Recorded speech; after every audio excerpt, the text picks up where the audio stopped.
everyone, welcome back.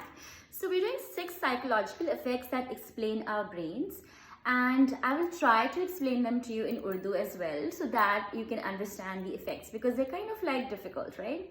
So one is pratfall effect.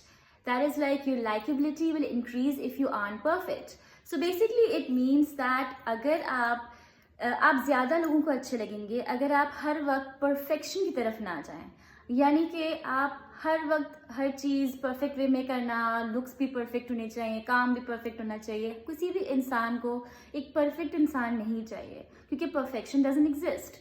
इसलिए आप अगर कोशिश करें कि आप अपनी तरह बस जो आपने काम करना है वो जितनी खूबी से कर सकते हैं करें, या जितना भी अच्छा दिख सकते हैं दिखें, लेकिन परफेक्ट होना ज़रूरी नहीं है क्योंकि परफेक्शन जो है वो हर इंसान को अच्छी नहीं लगती. आई थिंक कि जितना आप इम्परफेक्ट होते हैं उतना दूसरा इंसान आपसे अट्रैक्ट होता है क्योंकि जो ह्यूमन बीइंग होता है, जो इंसान है, वो परफेक्ट नहीं हो सकता. उसमें कोई ना कोई ऐसी चीज़ होती है जो हमें अच्छी लगती है. अब वो क्यों लगती है? क्योंकि वो इम्परफेक्ट है. क्योंकि परफेक्शन रोबोट्स एंड ऐसी चीज़ों में होता है और वो हमें इतना अट्रैक्ट नहीं करता. Second is the Pygmalion effect. The greater expectations drive greater performance. So इसका मतलब ये है ग्रेटर एक्सपेक्टेशंस यानी कि आप जितना ज़्यादा अपने आप से एक्सपेक्ट करेंगे या जितना ज़्यादा लोग आपसे एक्सपेक्ट करेंगे, लोग मोटिवेट करेंगे आपको, उतना ज़्यादा आप परफॉर्मेंस में अच्छे रहेंगे. जितनी एक्सपेक्टेशन कम रहेगी वहाँ आप डीमोटिवेट हो जाएंगे, यानी कि आप इतना अच्छा फील नहीं करेंगे और आप इतना अच्छा परफॉर्मेंस नहीं देंगे. So I think this is more towards positivity, यानी कि आप जितना अच्छा सोचेंगे और अच्छा आपको अप्रिशिएशन लोगों से मिलेगा और जितना आप अपने बारे में ज़्यादा एक्सपेक्ट करेंगे उतना ज़्यादा अच्छा परफॉर्म कर सकते हैं. Okay, so the third is the paradox of choice. The more choices we have, the less likely we are to be content with our decision. That is the paradox of choice. So the more choices we have, the less likely we are to be content with our decision. Okay? So what it means is कि ज़्यादा जो choices होती हैं हमारे पास life में, हमें लगता है ये भी हमारे पास है, वो भी है, ये भी है, ये भी है, तो वहाँ पर जो है ना हम इतने कंटेंट नहीं होते अपने डिसीजन से. तो जितनी आपकी लाइफ में चॉइसेस कम होंगी, यानी कि आप जल्दी से डिसीजन लें और अपनी चॉइसेस को कम कर लें. सो और ये चीज़ मैंने अपनी ज़िंदगी में बहुत ज़्यादा देखी है कि I always feel like okay I have only 2 options, 1 or 2, and I quickly decide. यानी जल्दी से मैं डिसाइड कर लेती हूँ कि मुझे ये चीज़ चाहिए या नहीं चाहिए. जो लोग छोटी छोटी डिसीजंस में भी, यानी कि छोटी छोटी चीज़ें जो आपने ख़रीदनी भी होती हैं, अगर आप डिसाइड नहीं कर पाते तो आप वो लैक करते हैं. और आप अगर ज़्यादा चॉइसेस अपनी ज़िंदगी में रखेंगे कि नहीं मेरे पास ये भी ऑप्शन है, ये भी ऑप्शन है, कपड़ों में हो, जूतों में हो, लोगों में हो, यानी कि हर चीज़ जो आपकी लाइफ में है, तो वहाँ पर आपको ऐसा फील होगा कि आप कंफ्यूज्ड हैं और आप यानी कि आप डिसीजन नहीं ले पा रहे हैं. ठीक है? सो पैराडॉक्स ऑफ चॉइस इसे कहते हैं. तो इतनी कंटेंट आप नहीं होते बिकॉज आपको लगता है कि नहीं ऐसा तो नहीं कि मैंने गलत डिसीजन ले लिया या मैंने गलत चीज़ को चूज़ कर लिया है. तो वहाँ पे हमेशा आपको कन्फ्यूजन दिमाग में रहेगा.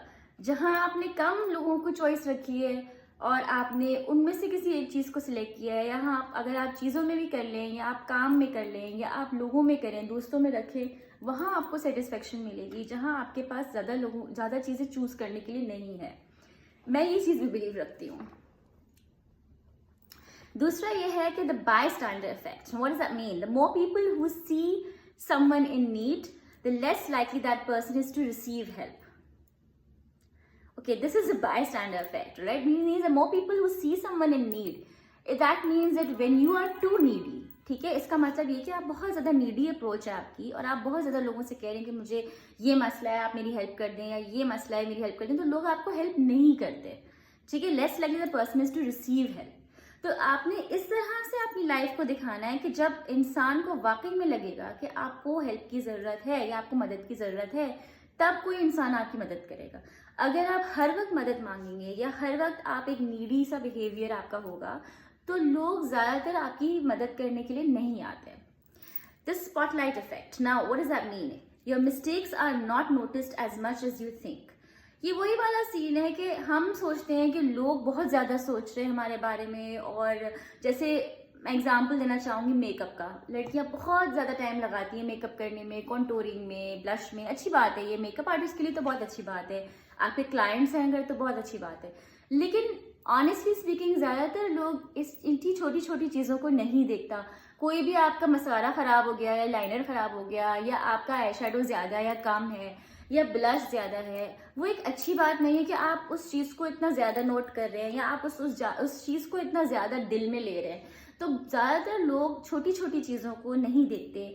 इसका मतलब ये भी है कि छोटी छोटी मिस्टेक्स जो होती हैं वो are not noticed as much as you think.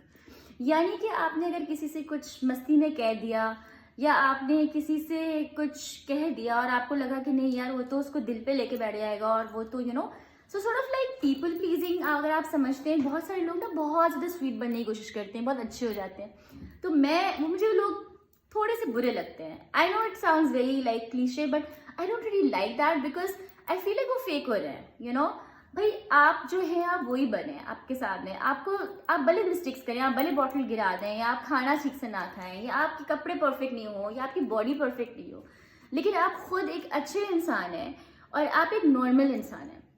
अगर आप परफेक्ट बन रहे हैं या आप कुछ बनना चाह रहे हैं जो आप नहीं हैं, वो शुरू में तो नज़र नहीं आएगा लेकिन बाद में लोगों को पता चल जाएगा, क्योंकि आप हर वक्त परफेक्ट नहीं रह सकते।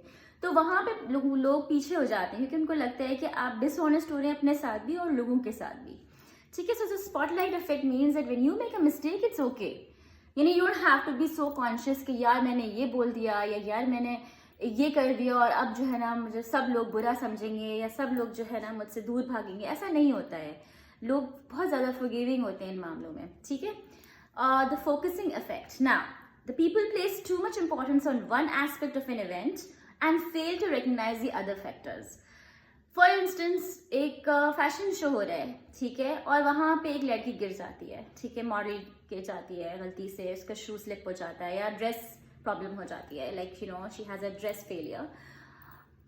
उस चीज को हमेशा लोग याद नहीं रखेंगे या कभी कभार ऐसा होता है कि पूरे फैशन शो को लोग भूल जाएंगे। इतने अच्छे ड्रेसेस होंगे, इतने अच्छे डिजाइनर्स आए होंगे, इतनी अच्छी स्पीचेस हुई होंगी, वो सब भूल कर लोग सिर्फ उस इवेंट को याद रखेंगे और उस पर बार बार उसकी शॉर्ट वीडियोस बनाकर मीडिया वाले भी उछालेंगे और वही चीज बार बार दिखाई जाएगी। तो I think that is the focusing effect. The people place too much importance on one aspect of the event and fail to recognise other factors. इसी तरह एक और एग्जांपल मैं देना चाहूंगी कि अगर फॉर इंस्टेंस आपकी लाइफ में कोई इंसिडेंट हो जाता है, यानी कि लेट्स से आपकी फैमिली प्रेशर की वजह से आपका शादी की प्रॉब्लम हो जाती है या आपकी कोई डिवोर्स हो जाती है या एंगेजमेंट टूट जाती है, लेट्स जस्ट से दैट, तो लोग जो हैं वो बहुत ज़्यादा इस मामले को याद रखते हैं और हमेशा उसी बात को बार बार दोहराते रहते हैं, क्योंकि आई फील कि ये ज़रूरी नहीं है। ठीक है, आप वो एक इवेंट था आपकी लाइफ में या किसी की भी लाइफ में, उस इवेंट को वो भूलना चाहता है, वो ख़त्म करना चाहता है। अगर वो अच्छा इवेंट नहीं है तो उसको आप बार बार याद करके, या दूसरे इंसान के लिए भी तकलीफ है और आपके लिए भी वो तकलीफ है, क्योंकि आप वो एक ऐसी चीज़ को याद रख रहे हैं जो इम्पोर्टेंट नहीं है, जो इतना फोकस्ड नहीं है। सही है, so that event was just an event, just like marriage. People don't remember going to marriages, जाते हैं, खाना खाते हैं, लोगों को विश करते हैं, कंग्रेचुलेट करते हैं और भूल जाते हैं। अगर आप उस चीज़ को याद रखते हैं, दैट मीन्स कि आप प्रेजेंट में नहीं जीते। आप प्रेजेंट में जीते होंगे तो अपनी लाइफ पे फोकस करेंगे बनस्बत दूसरों की लाइफ पे फोकस करना।